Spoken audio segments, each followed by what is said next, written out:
अस्सलाम वालेकुम, मैं हूं मरीम नवाज, मेरे साथ वसीम मलिक है और आपको FCR1 में खुश आमदीद। आज तारीख 5 सितंबर 2025 है। जस्टिस मंसूर अली शाह ने चीफ जस्टिस जनाब याहिया खान को ख़त लिखा है। 7 सफ़हात पर मुश्तमिल ख़त के आखिर में 6 सवालात पूछे गए हैं जो चीफ जस्टिस को नए अदालती साल पर मुश्किल में डाल सकते हैं। जस्टिस मंसूर अली शाह के ख़त का मुकम्मल मतन तो आपको ज़रूर बताएंगे, लेकिन इसके साथ ही हम बात करेंगे आज होने वाले एक इंतहाई अफसोसनाक वाक़ये का। अलीमा खानम इमरान खान की हमशीरा हैं। अदालत के बाहर, बल्कि अडयाला जेल के बाहर उनकी एक अदालती कार्रवाई जो कि तोशाखाना 2 का मुकदमा है, उस मुकदमे के बाद मीडिया से गुफ्तगू कर रही थी, इमरान खान के पैगामात पहुंचा रही थी कि इस दौरान उनके ऊपर अंडा फेंका गया। इस तज़हीक आमेज़ हरकत के बाद सोशल मीडिया पर एक तूफ़ान बरपा हुआ। एक तरफ तो ज़ाहिरी बात है कि सभी वो लोग, चाहे वो नाक़दीन में से भी हैं पाकिस्तान तहरीक इंसाफ के, उन्होंने भी इस वाक़ये की मज़म्मत की, लेकिन फिर इसके बाद कुछ ऐसे किरदार एकदम से मंजर आम पर आए जो कि ट्रॉल का किरदार अदा कर रहे हैं और मौजूदा निज़ाम के अंदर बैठे बहुत ही अहम ओहदों पर हैं। उनकी अपनी वॉच के अंदर क्या कुछ होता रहा, मुल्क में बदतरीन बुनियादी इंसानी हकूक़ की खिलाफ वर्जी से लेकर अदलिया के सकूत तक सब कुछ हुआ। वो भी बैठ कर किस मुँह से इस किस्म की गुफ्तगू फरमा रहे हैं, इससे मुतालिक तफसीलात हम आप तक पहुँचाएँगे। तो वसीम, आगाज़ मेरा ख्याल है कि हम अलीमा खानम वाले टॉपिक ही से करें, क्योंकि जो भी है वो टॉपिक जो आज के दिन हुआ, इस किस्म की हरकत ठीक है। माजी में नवाज शरीफ को जूता पर मारने की कोशिश की गई, ख्वाजा आसिफ पर स्याही फेंकी गई, इन तमाम तर वाक़यात, इन दोनों ही वाक़यात का ताल्लुक कुछ और जमातों से था, बराह रास्त पाकिस्तान तहरीक इंसाफ का नहीं था। अगर वो इस बात पर खुशी भी मना रहे थे तो किसी खातून जिसका ताल्लुक सियासत से नहीं है, जो सिर्फ इसलिए जदोजहद कर रही है कि उसका भाई जेल में है और उसके ऊपर लोग एतबार करते हैं, उसके साथ इस किस्म का रवैया रखना और फिर उसकी भोंडी किस्म की तोजीहात देना किसी सूरत भी काबिल कबूल है। हाँ, देखिए, जो आज एक वाक़या हुआ वो इंतहाई घटिया, इंतहाई नीच और इंतहाई अफसोसनाक था। और अगर तो ये स्क्रिप्टेड था तो इस स्क्रिप्ट पर अगले साल वो जो कौमी एजाज़ात मिलते हैं ना, मेरे ख्याल में आज वो शख्स जो है उस लाइन में आ जाना चाहिए कि उसको एजाज़ से नवाजना चाहिए। अब हमारे पास फ़िलहाल कोई क्लू नहीं है, हम इस वक्त क्लूलेस हैं, आप भी, मैं भी और हमारे देखने वाले भी। हम ज़रा इसे प्ले आउट करने की कोशिश करते हैं थोड़ी ही देर में कि आखिर हुआ क्या, जिससे हमें पता चल सके कि वो लोग कौन थे। तोशाखाना की समाअत 10 रोज़ के बाद होती है जी। अलीमा खान साहिबा जेल के अंदर दाखिल होती हैं, उनको इजाज़त भी मिल जाती है जी। समाअत के बाद वो बाहर आती हैं, उन्होंने प्रेस कॉन्फ्रेंस करना होती है। इतने में चंद लोगों का एक ग्रोह वहाँ पर इकट्ठा होता है और वो एहतजाज करने लगता है। बताया जाता है कि ये खैबर पख्तूनख्वा से आए हैं, कोई क्लर्क एसोसिएशन और एम्प्लॉयज़ एसोसिएशन के लोग हैं, उन्हें खैबर पख्तूनख्वा हुकूमत से मसला है, चलें वो यहाँ एहतजाज करने आ गए। तो वो अलीमा खान साहिबा को कहते हैं कि हम आपको प्रेस कॉन्फ्रेंस नहीं करने देंगे, आप हमारी बात सुने। अलीमा खान साहिबा, उनका ताल्लुक है कोई खैबर पख्तूनख्वा हुकूमत से? नहीं, इनफैक्ट खैबर पख्तूनख्वा हुकूमत में बैठे लोग बड़े नाक़िद हैं अलीमा खानम साहिबा के। अलीमा खान साहिबा और अली अमीन गंडापुर साहब के दरमियान के जो ताल्लुकात हैं वो हम सब जानते हैं जी। रिपोर्ट हो चुके हैं, दोनों एक दूसरे को कितना सख्त किस्म का नापसंद करते हैं। अलीमा खान वहाँ को किरदार अदा कर सकती थी? नहीं। उसके बाद वाक़या होता है, अंडा मारा जाता है, 2 ख़वातीन दौड़ती हैं वापस अंडा मार के, PTI के कारकुन पीछे आते हैं, पुलिस उन्हें प्रोटेक्ट करती है, गाड़ी में बिठा देती है।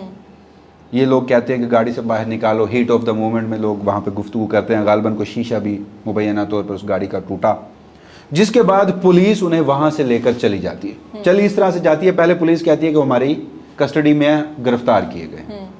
उसके बाद विजुअल सामने आते हैं कि पुलिस उन्हें सेफ एग्जिट दे रही है, वहाँ से भगा रही है। जब गाड़ी गलत टर्न लेती है तो पुलिस उन्हें कहती है कि उस तरफ मुड़ो, आगे से ट्रैफिक भी रोकती है, वो वहाँ से चली जाती हैं। मुझे चंद सवालों के जवाब चाहिए। खैबर पख्तूनख्वा से थी वो जी, कहा जा रहा है। वहाँ से वो क्लर्क या एम्प्लॉयज़ एसोसिएशन से थी जी। उनके पास गाड़ी कौन सी थी? उनके पास गाड़ी BRV, होंडा BRV। हाँ जी, होंडा थी BRV। वो गाड़ी कोई क्लर्क रख सकता है? पहला सवाल। प्ले आउट कर रहे हैं ना हम? हाँ जी, हम तो इवेंट्स को। दूसरा, वो गाड़ी खैबर पख्तूनख्वा से नहीं थी, उसका नंबर खैबर पख्तूनख्वा का नहीं था, वो रावलपिंडी के अडयाला रोड के ही एक शख्स के नंबर पे वो गाड़ी रजिस्टर है जी। दूसरा सवाल मुझे ये बताइए कि क्या उस हसास तरीन जगह पर इस मुल्क की मिलिट्री इस्टेब्लिशमेंट, खुफिया एजेंसियों, ब्यूरोक्रेसी और पूरे इस निज़ाम जो कि हाइब्रिड निज़ाम जिसे अतक मिनुल्लाह साहब आमराना तर्ज हुकूमत कह रहे हैं, उसकी मर्ज़ी के बगैर वहाँ कोई अडयाला जेल के बाहर परिंदा भी पर मार सकता है? وہ ہمیشہ تب ہی کیوں آتے ہیں کہ جب اس طرح کا کوئی ایونٹ کریٹ کرنا ہو. اچھا انہیں بھی یہ پتا تھا پھر ان خواتین کو کہ ہم علیمہ خان کے سامنے مطالبہ رکھیں گے, وہ ہماری بات نہیں سنیں گی, جب وہ میں انکار کریں گی تو پھر ہم انڈا دے ماریں گے, لہٰذا وہ انڈا لے کے آئی تھی. ہاں انڈا بھی ساتھ کے پی سے لے کر آئی تھی. اور بڑی ایک اور اس کے اندر بات یہ بھی ہے کہ پنجاب پولیس نا اپنے ترجمان کے ذریعے ایک پریس ریلیز جاری کرتی ہے جس کے اندر وہ کہتی ہے کہ یہ جو کلرک ایسوسی ایشن ہے اس کی خواتین تھی, تعلق ان کا پی ٹی آئی سے تھا, وہ سیاسی پارٹی سے تعلق رکھتی تھی لیکن وہ ایک سرکاری عہدیدار تھی, مطلب سرکاری ملازم خیبر تھی. پختونخوا کے جتنے بھی سرکاری ملازمین ہیں ان کا تعلق پی ٹی آئی سے ہے. اس کا مطلب تو آج پنجاب پولیس نے یہ دینے کی کوشش یا کی راولپنڈی پولیس نے کون سی کوئی سستی بھنگ پی لی تھی آج, یعنی وہ اسکرپٹ رائٹر یا جو بھی آپ کہہ رہے تھے اس کو کوئی سینس بنتا ہے, افسانہ لکھ رہا تھا. لیکن اس کے علاوہ یہ بھی دیکھیے کہ کہا جا رہا ہے کہ ان خواتین نے سوال کیا, علیمہ خانم نے جواب نہیں دیا. اچھا وہ جو علیمہ خانم صاحبہ گفتگو کر رہی ہیں نا, مزے کی بات یہ ہے کہ سارے ٹی وی چینلز وہاں موجود ہیں اور ٹی وی چینلز اپنی اپنی فوٹیج چلا رہے ہیں, ہر بندہ کہہ رہے ہیں نا اتنی قریب قریب سے فوٹیج بنی, اور ظاہری بات ہے کہ سوشل میڈیا کے بھی جو ہمارے بہت سارے ساتھی ہیں ان کا وہاں پہ درجنوں وہ بھی موجود ہیں. اب ہے کیا ان سارے ویژولز کے بیچ میں کوئی بھی بندہ اس بات کی تصدیق نہیں کر رہا کہ ان خواتین نے کوئی سوال پوچھا. میں آپ کو بتا دیتا ہوں ایکچوئل کہانی. وہ انہیں پریس کانفرنس نہیں کرنے دے رہی تھیں, وہ کہہ رہی تھیں جب تک ہمارے کنسرنس کو ایڈریس نہیں کریں گی ہم آپ کو پریس ٹاک نہیں کرنے دیں گے. مین وائل علیمہ خان صاحبہ گاڑی میں بیٹھی تھی, نعیم حیدر پنجوتا صاحب نے ان سے گفتگو کی اور پھر معاملہ تھوڑا سا سیٹل ڈاؤن ہوا اور وہ پریس کانفرنس کرنے چلی گئیں. تو اس وقت پریس کانفرنس کے وقت کوئی سوال نہیں ہو رہا تھا.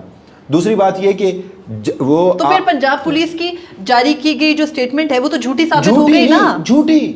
ہم جتنے ہم تو پلے بیک کر رہے ہیں تو میں اس کی بات کر رہی ہوں کہ وہ تو جھوٹی ہے, ویسا تو ہوا ہی نہیں. جھوٹی پی ٹی آئی کے حوالے سے بھی جھوٹی, دوسرے بھی. پہلے بتایا گیا کہ پی ٹی آئی کے لوگ ہیں, پھر بتایا گیا کہ پی ٹی آئی کے اندر دھڑے بازی اور تقسیم ہے اس وجہ سے ہیں. مجھے ایک اور سوال کا جواب دیجیے, یہ اڈیالہ جیل کے باہر احتجاج کرنے سے کیا ملے گا؟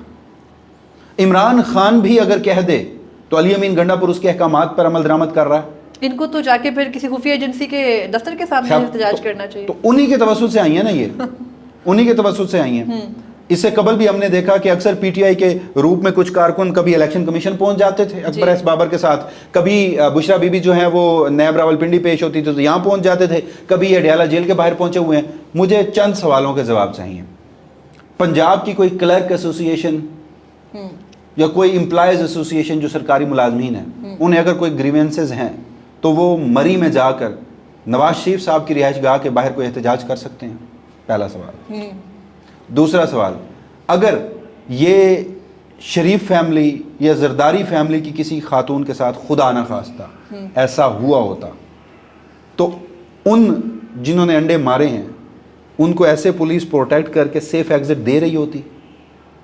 آپ سیاسی اختلافات چھوڑ دیجئے, یہاں سیاسی نہیں ہے اب, آپ ان اختلافات کو اس حد تک لے کے جا رہے ہیں. آج اس ملک کے تمام سیاستدانوں کو بیٹھ کے سوچنا چاہیے. ان کے گھر میں بھی خواتین ہیں, اس سے فائدہ کس کو پہنچا ہے؟ سیاسی سپیس سکڑی ہے, کم ہوئی ہے. اگر یہ روایت بن گئی نا تو پھر P M L N, Peoples Party اور حکمران اتحاد تو قطعاً باہر نہیں نکل سکے گی. اور پی ایم ایل این کی پنجاب سرکار کو یہ سوچنا چاہیے کہ اگر یہ روایت بن گئی تو ٹک ٹاک نہیں بنیں گے. پھر یہ جو ایک ٹک ٹاک پروڈکشن ایسوسی ایشن ہے نا, یہ فوراً بند ہو جائے گی. اس ملک میں پہلے ہی سیاسی سپیس نہیں ہے یار, آپ اس سیاسی سپیس کو مزید سکڑ رہے ہیں. اس طرح کے ایونٹس ہوں گے تو کس کا فائدہ ہے براہ راست؟ غیر سیاسی قوتوں کا, وہ تو آپ کو پہلے ہی ڈسکریڈٹ کر چکے ہیں. پھر کودے محسن نقوی صاحب, اور انہوں نے وہ جو مریم وٹو کلیم کرتی ہیں کہ وہ سب سے زیادہ قریبی ہیں بشرا بی بی کی فیملی کی اور ان کے بڑی درد, حالانکہ بشرا بی بی کے ساتھ اڈیالہ جیل میں جو صورتحال ہوئی اگر آپ اس کو رپورٹ کریں تو آپ کو ریورٹ کرنے وہ سوشل میڈیا پہ کود پڑتی ہیں. انہوں نے آج کہا ان کی بھی علیمہ خان سے نہیں بنتی, تو انہوں نے کہا کہ جی آپ ڈاٹس کو کنیکٹ کیجئے. بشرا بی بی سے بھی نہیں بنتی, بشرا بی بی سے نہیں بنتی لیکن اس کی سب سے سگی وہ بنتی ہیں, سوشل میڈیا پر پورٹرے کرتی ہیں. اور آج تو ویسے محسن نقوی صاحب نے ان کو ری ٹویٹ کر کے نا یہ جو نام نہاد تھا اس کو ختم کر دیا, اسٹیمپ کر دیا. وہ کس کے لیے کام کرتی ہے؟ سنیے آپ, انہوں نے کہا کہ یہ آرکسٹریٹڈ ہے, یہ علیمہ خان نے خود کروایا ہے, ان کی بات سے یہ تاثر ملا. کنیکٹ کریں یہ وہ محسن نقوی کودے, انہوں نے اسے کوٹ کر کے کہا کہ جی یہ بشرا بی بی کی بہن تو ہیں, وہ تو علیمہ بی بی کے اوپر یہ الزامات لگا رہی ہیں کہ انہوں نے خود کو خود انڈا مروایا. جب یہ موصوف محسن نقوی صاحب سی ایم پنجاب تھے, کیئر ٹیکر, غیر آئینی, جی, तब पंजाब में चादर चार दीवारी का तशख़्ख़ुस पामाल हुआ, औरतों को सड़कों पे घसीटा गया, उनके दुपट्टे छीने गए, शख्सी आज़ादियाँ छीनी गई, सिविल राइट्स, बुनियादी हकूक़, सब कुछ हुआ। ये अलीमा बीवी ने करवाया था। जब से आप यहाँ पर जनाब वज़ीर दाखिला बने हैं तो पंजाब इस्लामाबाद में गोलियाँ तक चला दी गई थी, ये अलीमा बीवी ने करवाया था। कोई इंसान के पास में अगेन हमारे पास अल्फाज ख़त्म हो जाते हैं, वो जर्नलिस्टिक कर्टसी भी बरकरार रखनी होती है। तो फिर बिलावल भुट्टो जरदारी साहब के आज जिसने भी किया, मुझे नहीं पता किसने किया, मैंने प्ले आउट कर दिया, फैसला आप खुद कर लीजिए। बिलावल भुट्टो जरदारी साहब ने कहा था कि बेगैरत लफ्ज़ पार्लिमानी है, तो मैं उसी पार्लिमानी लफ्ज़ का सहारा लेकर कह रहा हूँ कि ऐसे इकदाम करने वाले किसी भी सियासी जमात के साथ हो, माजी में एहसन इकबाल के साथ, ख्वाजा आसिफ के साथ, नवाज शरीफ साहब के साथ जो कुछ भी हुआ वो भी इतना ही शर्मनाक था। तब भी करने वाले बेगैरत थे, आज भी करने वाले बेगैरत हैं। और फिर ख्वाजा आसिफ से बोरो करूंगा थोड़े से फिक्रे, वो भी क्योंकि पार्लियामान में है, फ्लोर ऑफ द हाउस हैं, एक्सपंज नहीं किए गए, कोई शर्म होती है, कोई हया होती है। तो मेरे ख्याल में इससे बढ़कर हम क्या कहें, दूसरे मौजूद की तरफ आते हैं। बहरहाल आगे बढ़ने से पहले अगर बात इतनी पस्ती तक आ गई है तो फिर सब तैयार रहे, क्योंकि ये हवा जो है ना वो किसी की भी नहीं है। आगे दूसरा मौजू आज ये है कि जस्टिस मंसूर अली शाह ने नए अदालती साल से कबल, यानी नया अदालती साल शुरू हो रहा है 8 सितंबर पीर को, और ऐसे में चीफ जस्टिस जनाब याह्या खान ने नए अदालती साल की रिवायात को थोड़ा बदलते हुए फुल कोर्ट इजलास करने के बजाय एक कॉन्फ्रेंस बुला ली है, जिसके अंदर जस्टिस मंसूर अली शाह के खत के मुताबिक वो अब तक अपने किए गए अदालती रिफॉर्म्स, इस्लाहात को सामने रखेंगे, अपनी काविशें बताएंगे। तो उसमें जस्टिस मंसूर अली शाह ने उन्हें चंद गुजारिशात भेज दी हैं और कहा है कि चैलेंज किया है, चैलेंज किया और कहा है कि इनको भी जरा शामिल करके ना आप अवामी तौर पर इनका भी जवाब दे दें। तो जस्टिस मंसूर अली शाह ने खत लिखा है और वो 7 सफ़ात पर मुश्तमिल खत है। उसके आखिर में 6 सवालात हैं और उसका छठा सवाल सबसे अहम है। मेरे ख्याल में सारे सवालात पढ़ देने चाहिए। ये वो सवालात हैं जो जस्टिस मंसूर अली शाह ने चैलेंज करके चीफ जस्टिस याह्या अफरीदी को लिखे हैं कि आप फुल कोर्ट में खिताब भी फरमाएंगे और उस खिताब को पूरा पाकिस्तान देख भी रहा होगा। मेरे ख्याल में लाइव प्रोसीडिंग्स तो गलबन कुछ अर्से से की जाती रही है ना। तो फिर आप इन सवालों का अवामी सतह पर जवाब दें ताकि इस मुल्क की अवाम और आपके अपने जजेस आपकी सो कॉल्ड जो इस्लाहात की और डिजिटलाइजेशन की और ओवरऑल अदालती परफॉर्मेंस है ना, उस पर वो आपका जो स्टांस है वो सुन सकें। ख़त का आगाज़ जो है उस पर हम बाद में आते हैं, जिसमें चीफ जस्टिस याह्या अफरीदी को बेअदब, गैर शाइस्ता या वो लफ्ज़ जो है उसका, वैसे उस लफ्ज़ का एग्जैक्ट मतलब जो है ना डिस्कर्टियस का बदतमीज़ होता है उर्दू में, और कोई लफ्ज़ नहीं होता। जस्टिस मंसूर अली शाह ने उन्हें कहा है कि मैं आपको मुतअद्दिद बार खतूत लिख चुका हूँ, उनका जवाब ना देना ये है। 6 सवालात आखिरी सफ़े पर 7वें सफ़े पर मौजूद है और उनमें सवाल नंबर 1 है। वो कहते हैं कि ये चंद बुनियादी इदारा जाती सवालात हैं जो अदलिया की आज़ादी के दिल पर जो है वो ज़रब लगाते हैं। तो आप ऐसा कीजिए, कौम और अदालत के जज साहिबान आपसे वजाहत चाहते हैं, खामोशी नहीं चाहते, तो 8 सितंबर 2025 को अदालती कॉन्फ्रेंस में आप लाजमी तौर पर जवाब दीजिए। पहला सवाल, प्रैक्टिस एंड प्रोसीजर एक्ट के तहत कायम कमेटी का इजलास क्यों नहीं बुलाया जाता, क्यों नहीं बुलाया गया? दूसरा ये कि 1980 के कवायद यानी सुप्रीम कोर्ट रूल्स की तारीखी तरमीम जो है वो फुल कोर्ट मीटिंग के बजाय आपने जजेस के दरमियान सर्कुलेशन से क्यों मंजूर की? तीसरा सवाल, इख्तलाफी आरा की पॉलिसी यानी इख्तलाफी राय रखने से मुतालिक फैसले जारी करने की जो पॉलिसी है उसको आपने इनफरादी राय लेकर क्यों पास किया, फुल कोर्ट मुबाहिसे में शामिल क्यों नहीं किया? और चौथा सवाल ये कहते हैं कि छुट्टी लेने के लिए, लीव के लिए आपने ऐसा ऑर्डर क्यों जो है वो जारी किया जो अदालती आज़ादी और 1947 के जो सदारती ऑर्डर है उसकी खिलाफ वर्जी है और जजेस को कंट्रोल करने के लिए है। जी, जजेस को कंट्रोल करने के लिए। और 5वां सवाल ये है कि 26वीं तरमीम को चैलेंज करने वाली दरख्वास्तें फुल कोर्ट के सामने क्यों मुकर्रर नहीं की गई? और छठा, खुद जस्टिस मंसूर अली शाह सबसे बुनियादी सवाल मेंशन करके उसे लिखते हैं, कहते हैं ये सबसे बुनियादी सवाल है कि क्या आप जजों में आज़ादी को परवान चढ़ा रहे हैं या महज इताअत और कंट्रोल नाफिज कर रहे हैं ताकि ये अदालत आज़ाद जजों की आईनी अदालत के बजाय एक मुनज़्ज़म फौजी दस्ता बन जाए? ये सवालात हैं जस्टिस मंसूर अली शाह के। सवाल ये है कि जस्टिस मंसूर अली शाह के इस चैलेंज को जनाब याह्या खान साहब कबूल करेंगे, इन 6 सवालों के अवामी सतह पर जवाब देंगे? जब ये ख़त पढ़ रहा था, उसको रिपोर्ट कर रहा था, वीडियो के लिए तैयार कर रहा था, तो मेरे जहन में एक ही बात बार बार आ रही थी कि इन 6 सवालों के जवाब तो चीफ जस्टिस याह्या अफरीदी के, वो हमारे यहाँ सराइकी में कहते हैं वडके, यानी बड़े, यानी लाने वाले, इन 6 सवालों के जवाब तो याह्या अफरीदी साहब के वडकों को भी नहीं पता होंगे। वैसे ये थोड़ा सा ना आउट ऑफ द वे जा रहे हैं आप, बुरी बात है। नहीं, उन्हें पता होंगे, क्या पता उन्हें पता हो, वो जवाब नहीं दे रहे। आपको आज एक दिलचस्प बात बताता हूँ। हमारा जो फौज का इदारा है बड़ा मुनज़्ज़म और माशाल्लाह से बड़ा डिसिप्लिन्ड है, शायद वाहिद मुल्क में इदारा जिसके ऊपर वहाँ के लोग जुडिशरी के बारे में ये समझते थे कि यार ये जो खतूत आ जाते हैं, जजेस एक दूसरे से गुफ्तगू करते हैं, बातचीत करते हैं, कोई कर्टसी नहीं होती, यानी हमारे यहाँ तो जो चेन ऑफ कमांड होती है उसको स्ट्रिक्टली फॉलो किया जाता है, वहाँ तो लिखने का सवाल ही पैदा नहीं होता। तो ये यहाँ क्यों होता है? चीफ जस्टिस कंट्रोल क्यों नहीं करते? वो आपको याद है बिलावल भुट्टो जरदारी साहब ने इसी हवाले से 26वीं तरमीम से पहले एक स्टेटमेंट दिया था कि हम जस्टिस मंसूर अली शाह को चीफ जस्टिस इसलिए नहीं बनाना चाहते कि वो अपने जजों को कंट्रोल नहीं कर सकेंगे। तो अब जनाब याह्या खान साहब की एक जिम्मेदारी ये भी थी कि आपने अपने जजों को कंट्रोल करना है और उसके लिए आपने एक मुनज़्ज़म फौजी दस्ता बना दिया। ऑफ द रिकॉर्ड थी बहुत सारी बातें। आज हमारी चीफ जस्टिस याह्या अफरीदी से गुफ्तगू आज आपके चीफ जस्टिस से खसूसी एक और आपको पता है वसीम मलिक साहब के क्रेडिट पे ना चीफ जस्टिस से मुलाकातें हैं और वो इनकी एक्सक्लूसिवली हो जाती हैं। आज भी ये मिले हैं। जब तक इवन कि आज भी आप जा रही हैं, आप भी मुझसे पहले सुप्रीम कोर्ट कवर कर चुकी हैं जी। मुझसे ज्यादा, मुझे कभी छुट्टी के दिन किसी चीफ ने बुलाया, मुझसे ज्यादा जजेस से, मुझसे ज्यादा चीफ जस्टिस साहिबान से आप मिल चुकी हैं। मुझे किसी ने कभी इस तरह से नहीं बुला के छुट्टी के दिन कहा कि आए मैं कौम से खिताब करने लगा हूँ, मेरा खिताब रिकॉर्ड करें, ऐसा कभी नहीं हुआ। अच्छा, आज की बात पे आ जाते हैं। हाँ जी, बहुत सारी उन्होंने बातें की ऑफ द रिकॉर्ड थी, ऑब्वियस है हम बता नहीं सकते, वो एक जर्नलिस्टिक कर्टसी होती है। ठीक है, लीव देम। एक चीज क्योंकि अब उसी हवाले से बात हुई है तो वो भी ऑफ द रिकॉर्ड थी, वो मैं बताऊंगा। हमने तो फिर कहाँ गए आपके जर्नलिस्टिक एथिक्स? नहीं, वो बात पब्लिक डोमेन में आ गई ना। जस्टिस मंसूर अली शाह ने भी वो गुफ्तगू कर दी। अच्छा ठीक है। मैं भी तब से यही सवाल कर रहा था। चीफ जस्टिस याह्या अफरीदी से हमने पूछा कि हजूर वो जो सोमवार के रोज़ फुल कोर्ट बुलाया हुआ है उसका एजेंडा क्या है? उन्होंने कहा सिर्फ रूल्स हैं, जैसे वो बोलते हैं सिर्फ रूल्स हैं। वो चुप हो गए। तो हमने फिर पूछा कि ये जो रूल्स हैं इस हवाले से क्या मामलात हैं? तो उन्होंने पहले तो इन तमाम जजेस पे मलबा गिराया कि मैंने ना सर्कुलेशन से उसकी मंजूरी करवा ली थी। लेकिन फिर जिन जजेस ने इख्तलाफ किया है ना, इशारा दे रहे थे कि कौन से जजेस, उन्होंने इख्तलाफ किया ना, उन्होंने कहा कि फुल कोर्ट के सामने रखें ये मामला।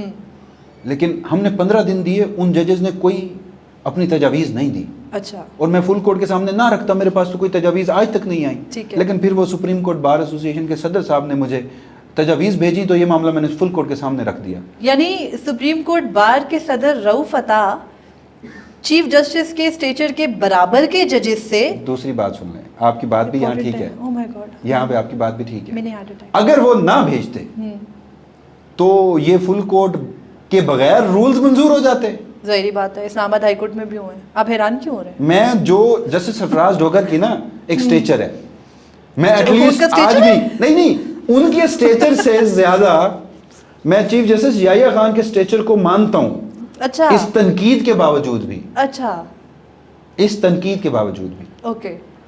जब मैं तकाबली जायजा लूं तो मेरा vote chief justice Yahya Khan के हक में होगा ना, काबिलियत और बाकी चीजें। हाँ, जाहिर बात है, वो बाहर से लाकर तो मुसल्लत नहीं किए गए ना। In the end of the day इस अदालत के जज तो हैं, 26वीं तरमीम से पहले हैं, अदलिया के आज़ादी के बाद आए, लेकिन है तो जज। हाँ, आल्दो के उनके बारे में कहा जाता है कि उनके दिल गुर्दा तो बिल्कुल है ही नहीं उनमें स्टैंड लेने का और बाकी चीज़ें, बहुत सारी चीज़ें। चलें वो आने वाले दिनों के लिए रख लेते हैं। बहरहाल अभी आप जितना कुछ कहेंगे उसके बाद शुरू का जो मरियम वो ज़रूरी है, आप उसको मिस कर रही हैं। हाँ, जस्टिस मंसूर अली शाह ने खत के शुरू में भी बहुत कुछ लिखा।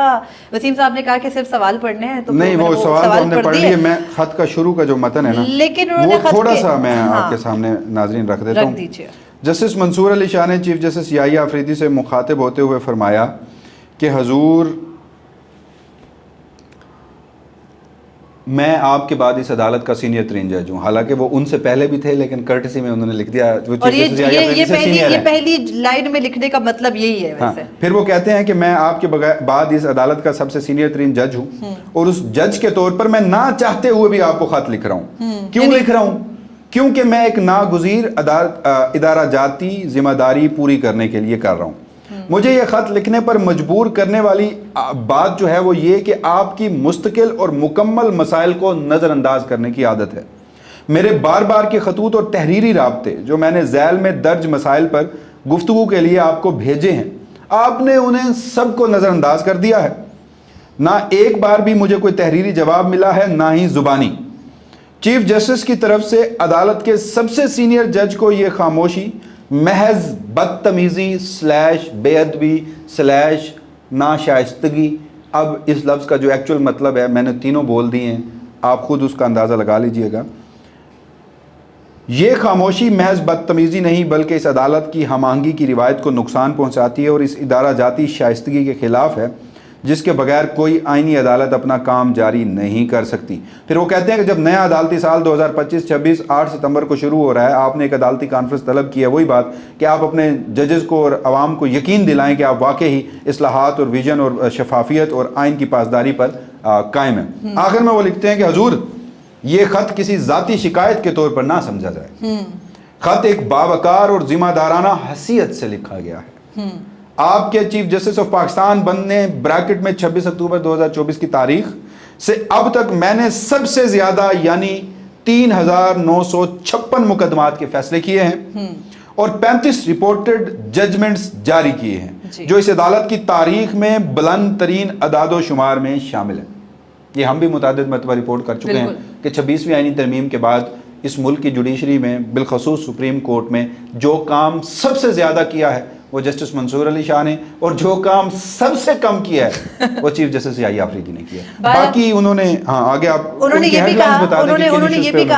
بھی کہا کہ یہ ناقابل تردید حقائق ہیں جو عدالت کے کام سے میری گہری وابستگی کو ظاہر کرتے ہیں, اور میں ان کا ذکر صرف اس لیے کر رہا ہوں تاکہ واضح ہو کہ میرے خدشات سستی یا غفلت سے نہیں بلکہ ایک ایسے جج کی طرف سے ہیں جس نے اپنی ذمہ داری ہمیشہ ایمانداری اور مستقل مزاجی سے نبھائی ہے. لہٰذا یہ ذاتی شکایت نہیں بلکہ تجربے اور ذمہ داری سے جنم لینے والی ادارہ جاتی خدشات ہیں. اور اس کے بعد جسٹس منصور علی شاہ نے چند ایک انکشافات کیے جن کو آپ کے سامنے آخر میں رکھتی چلوں.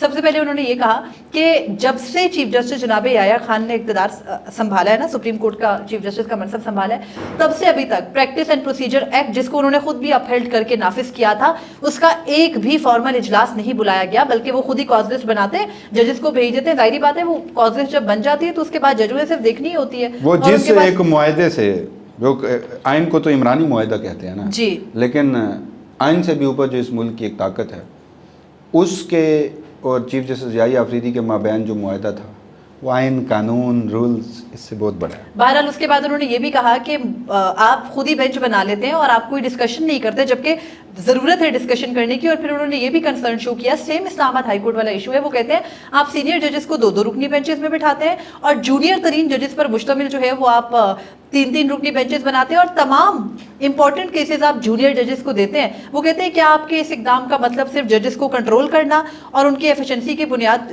پر جو ہے وہ مقدمات نہ دینا ہے. اس کے علاوہ انہوں نے یہ بھی کہا ہے کہ آپ نے جو سپریم کورٹ کے رولز ہیں ان کو خود ہی سے منظور کر لیا, اجتماعی دانش لی نہیں. اور آخر میں انہوں نے یہ بھی کہا کہ جو ججز ہیں نا, مطلب جب وہ ملک سے باہر جاتے ہیں تو کوئی چھٹیاں گزارنے بھی جاتا ہے, کوئی اپنے بچوں سے ملنے بھی جاتا ہے, کسی کا علاج معالجہ بھی ہو سکتا ہے, لیکن چیف جسٹس جناب یحییٰ خان نے ایک نیا کام کیا ہے جو آج اس خط میں انکشاف ہوا ہے کہ انہوں نے ایک جنرل اسٹینڈنگ آرڈر جاری کر دیا ہے جج کے صاحبان کی لیو کے لیے, جس کے اندر جسٹس منصور علی شاہ کے مطابق کوئی جج صرف تب چھٹی لے سکتا ہے کوئی جو ہے نا وہ 6 ریزنز ہیں. نمبر 1 اس نے حج کرنے جانا ہو, نمبر 2 اس کو کوئی سرکاری طور پر نامزد کیا جائے کہ آپ نے فلاں ڈیلیگیشن میں جانا ہے جیسے چیف جسٹس سب کو چائنا لے کر گئے تھے, تیسرا یہ کہ کوئی ایوارڈ کسی کو ملنا ہو جج کو, یا پھر کسی کو کوئی ایمرجنسی ہو جائے, یا پھر کسی کی کوئی گریجویشن ہے کسی کے بچے کی یا کچھ تو وہ جا سکتا ہے, ادروائز وہ نہیں جا سکتا. اور خبر بھی پھر دے دیتے ہیں جسٹس عائشہ ملک, غالباً ان کی 2 صاحبزادیاں بیرون ملک تعلیم کے لیے ہوتی ہیں جی, انہوں نے اپنی بیٹیوں سے ملنے جانا تھا. فائل بہت عرصہ چیف جسٹس کی ٹیبل پر پڑی رہی, اجازت نہیں دی گئی. چیف جسٹس جناب یحییٰ خان کی ٹیبل پر جی, ابھی ریسنٹلی بات ہے یہ. میں آپ کو اگست شروع ہونے سے پہلے تک اجازت انہیں نہیں ملی تھی اور وہ اس سے بھی پہلے جانا چاہتی تھی. بہرحال اس کے علاوہ جسٹس منصور علی شاہ نے یہ بھی لکھا ہے کہ 26ویں آئینی ترمیم سے متعلق جو درخواستیں چیلنج ہوئی ہیں ان کو آپ کو لگانا تو اس بینچ کے سامنے چاہیے جو 26ویں ترمیم کے عمل درآمد سے پہلے کے فل کورٹ تھا اس کے سامنے لگائیں. اور پھر وہ یہ کہتے ہیں کہ اگر آپ یہ نہیں کرتے تو آپ کی قیادت میں کی جانے والی کوئی بھی اصلاحات آئینی طور پر کمزور اور مشکوک رہیں گی. تو بہرحال یہ خط کے اندر جو ہے نا وہ چند چیدہ نکات تھے جو ہم نے آپ کے سامنے رکھے. اب پیر کو چیف جسٹس جناب یحییٰ خان چاہ تو یہ رہے تھے کہ بالکل سموتھلی ان کی جو وہ ساری کاوشیں ہیں نا جو 200 میٹنگز انہوں نے کی ہیں 10 ماہ کے اندر, ان کا وہ پورے کا پورا نا ایک خلاصہ پیش کر سکتے اور اپنا مستقبل کا ویژن بتاتے اور سب کو بتاتے کہ بھئی یہ جو کچھ ہو رہا ہے ملک کے اندر, ڈونٹ وری, اپنا سر ریت میں دبا کر بیٹھ جائیں, یہ طوفان گزرنے کا انتظار کریں, گزر جائے گا اور لیٹس ریجوائس. وہ ابھی ان گزارشات کے ساتھ ہوتا نظر نہیں آتا. تو بہرحال فی الوقت مجھے وسیم ملک کو اجازت دیجیے. اللہ حافظ. چھٹی اسے نہ ملی جس نے کام یاد نہ کیا، وہ سبق یاد کیا. اپنے فیڈ بیک سے ضرور آگاہ کیجیے گا.